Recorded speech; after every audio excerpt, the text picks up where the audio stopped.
Mfowethu, njengoba sisuke mhlampe sikhuluma la, siyaxwayisana nje, siyathiphisana ukuthi not ukuthi njengoba sikhuluma kanje sikhuluma ngoba nakho singcono noma thina sihleli kahle noma singenazo inkinga.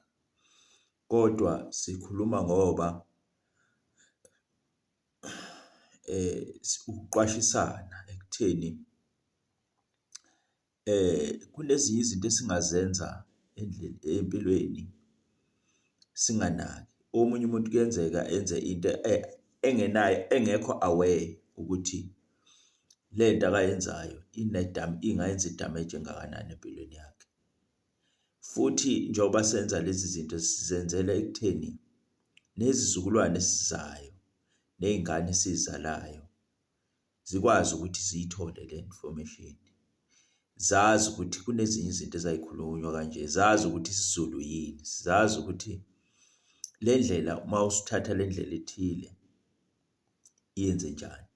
Sometimes ezinye izinto esikhuluma ngazo kuyenzeka ukuthi abanye abantu behambe ngazo noma zizimbi zinjalo, kodwa ekugcineni begcine bephunyukile, bekwazile ukuthi begcine bephumelele. Kodwa kukancane kufana nokuthi ubuke imovie yama-wrong turn. Ama-movie yama-wrong turn baningi abantu abalimalayo kuma-wrong turn benga-survive. But kutholakala ukuthi uyedwa umuntu mhlawumbe akaphunyukayo noma kuba abantu ababili, kodwa abaningi bakhona kutholakala ukuthi bahambile. So ezintweni esisuke sikhuluma ngezinto okungelula ukuthi ungasurvive, futhi kuyizinto ezimosa isizwe, ezinye izinto eziseyigcwele umhlaba wonke. Mhlawumbe omunye umuntu mangase ekwazi ukuyilalela, akwazi ukusizakala, akwazi ukuseveka, ngoba abanye abantu if zingekho izinto esingaxwayisa ngazo,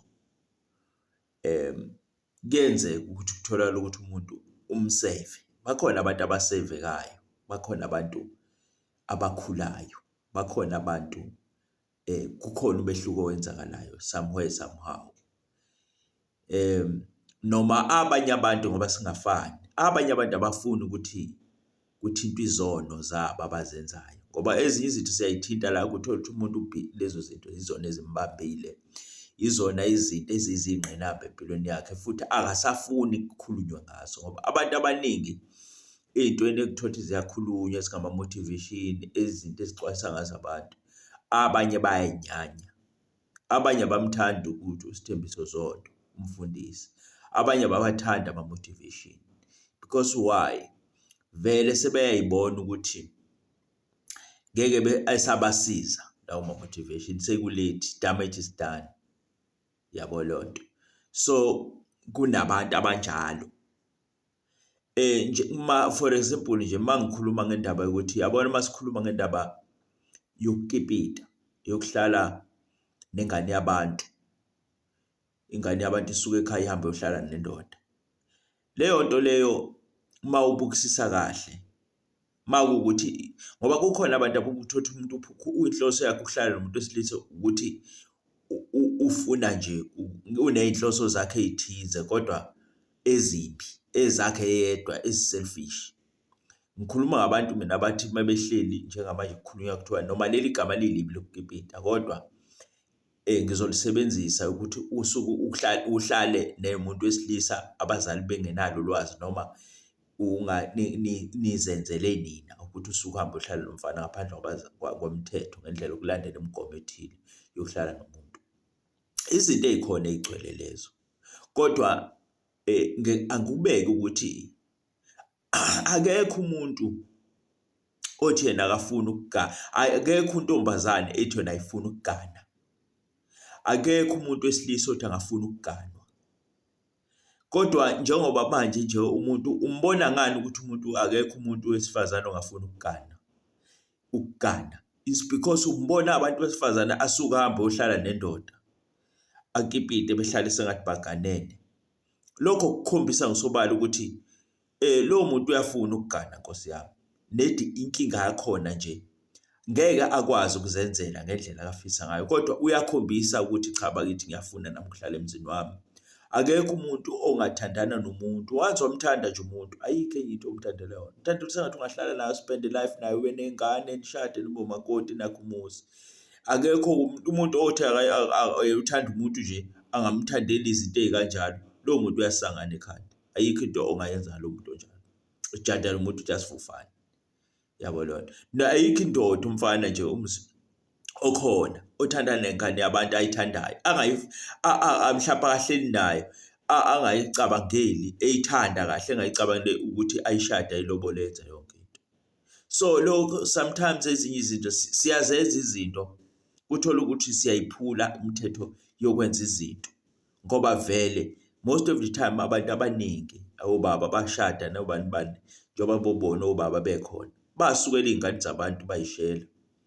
Abazali abazange bevume, kodwa ekugcineni kwahamba abazali bamukela ukuthi lezi ngane esiyiyekile ziyathandana, ziyazi ukuthi zenzani ngoba sebebona ama-result.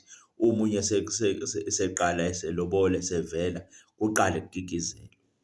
Yabo. Kodwa most of the time izinto ey'kanjalo nisukele ezinye ayiwini, ayiphasi.